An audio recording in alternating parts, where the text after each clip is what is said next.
Alright, hello everybody. Welcome to JJ's Comprehensive Guide to Shitty Home Coffee. I'm your host, JJ. Now, I'm going to be taking us through just the basics of coffee, talking about where it comes from, some more in-depth stuff, and then just basic brewing methods just to kind of explain the process. So, coffee comes from a plant, crazy, and this plant is called a coffee cherry, even crazier, I know. What you do is you take these coffee cherries and you process them using different methods. You can sun dry them, other stuff, fermentation. I don't know. I don't really know much about the process aside from sometimes you dry them out in the sun and other times you let an animal eat it and then shit it out. The last one involves animal cruelty though, so it's kind of frowned upon a lot of the time. But anyways, yeah. So after that, then you roast the coffee. And then you grind the coffee, and then you brew the coffee. That's the basic steps. That's the process, how it goes from cherry to this nice little drink that you hold in your hand. So let's get started basically with how these different coffee plants come about. They can't really grow in the U.S., except for in Hawaii. That's the exception, but that's kind of out there. Colonized land. Great, love it. But basically, that's why we import all of our coffee. That's why you'll always see coffee from Guatemala or coffee from Colombia or stuff like that. And coffee actually, I swear, tastes different depending on where it's from and even depending on what region from the country it's from. Elevation, climate, all that stuff can affect the coffee. You can get one thing from one country that'll taste more well-rounded / nutty or chocolatey, and then another thing will taste like fucking blueberries. I don't know. It's crazy, but that's how coffee works, right? So once you go to the supermarket, there's a few things that you'll notice, right? One, you can buy either coffee grounds or whole bean coffee. You can buy stuff like these, which are these Keurig pods for the Keurig machine.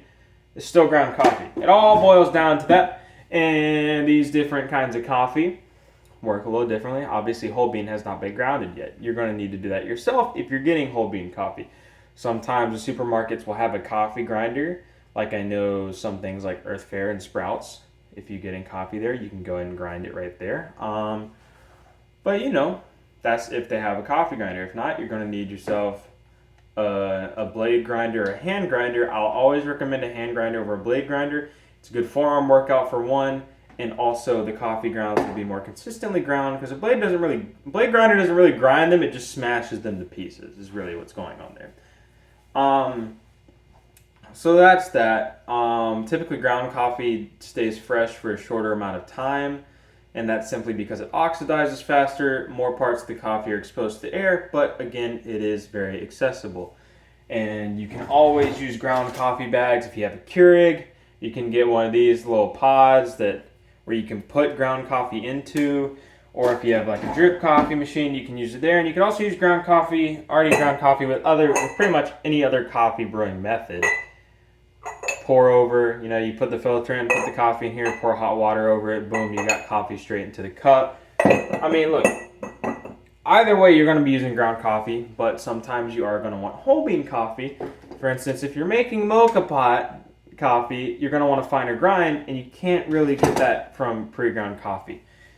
But again, it really just depends on how much you're willing to get into this. So the way the coffee brewing method works is this. There's two main different types. There's filtration coffee and then there's submersion coffee. There's a ton of different subtypes in between those two, but I'll just go through them first. Firstly, I'm going to talk about submersion coffee. This involves things such as this here French press or cold brew, or let's say cowboy coffee, which is literally just like this without the press part, But basically the gist of it is this. You put coffee in water and you just let it sit in there for a certain amount of time. You can change the strength of your brew based on how long it sits in there. And then you just filter it out however you want. And then boom. Cold brew takes a lot longer than something like a French press because again, hot water. Particles move faster. It's able to pick up coffee much faster than cold brew because it's cold water, which is why you let it steep for a day or whatever. I don't know. I don't make cold brew. But that's that coffee. Usually, if you are grinding, you're going to use a coarser grind, because again, the water extracts what it can based on the amount of time you leave it in there. And then we get into filtration coffee. Filtration coffee, you usually want a finer grind for than something like a French press because the water is making limited contact with the coffee grounds. If you have something like a pour over here, I'm just going to take the mug out. It's hard to hold.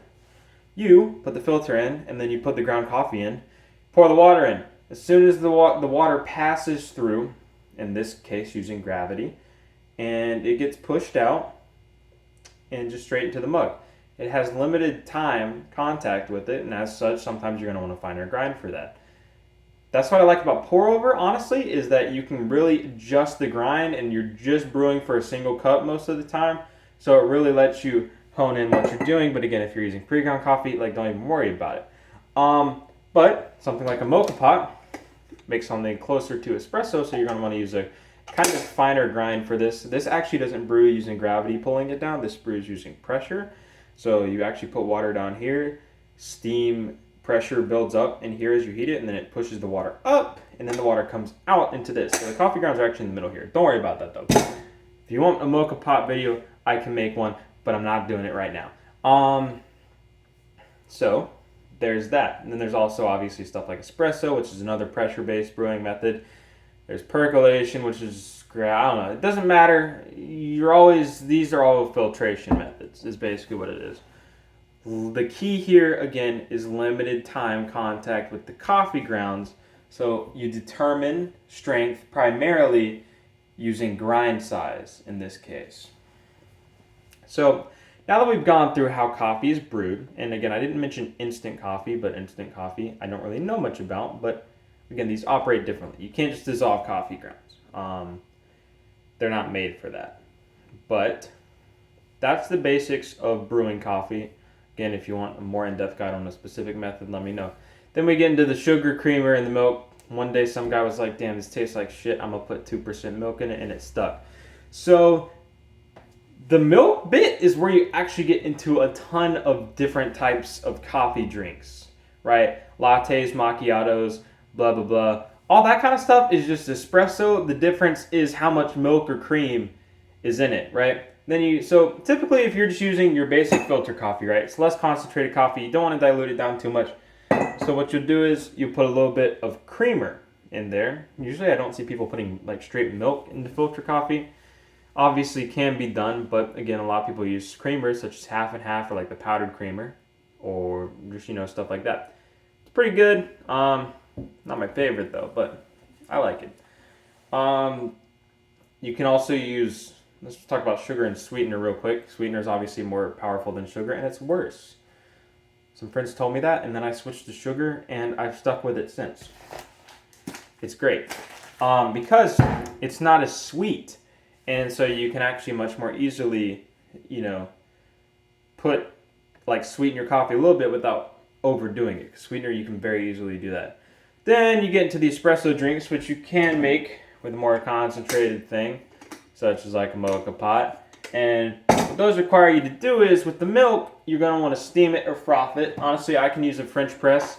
Go like this, and it froths up the milk that I put in there just fine. And then you have a nice cream, and that's how you can make all the weird espresso drinks.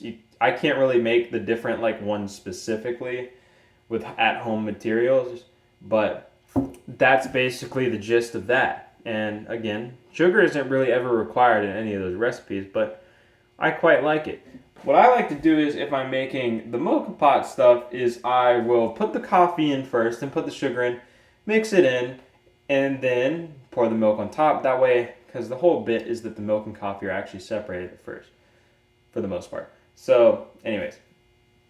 Then there's also cafe au lait, which I kind of don't have a great understanding of, but from what I gather, it is basically where you get something like a drip coffee, and instead of using cold milk or creamer, you use hot milk, and yes, or steamed milk or whatever, and yes, it does change the flavor, obviously. Different preparation methods lend to different results, and that's that. So honestly, I think that's pretty much it on JJ's comprehensive guide to shitty home coffee. Again, if you want more in-depth stuff on a specific brewing method, Let me know in the comments down below. Insert dubstep outro right here.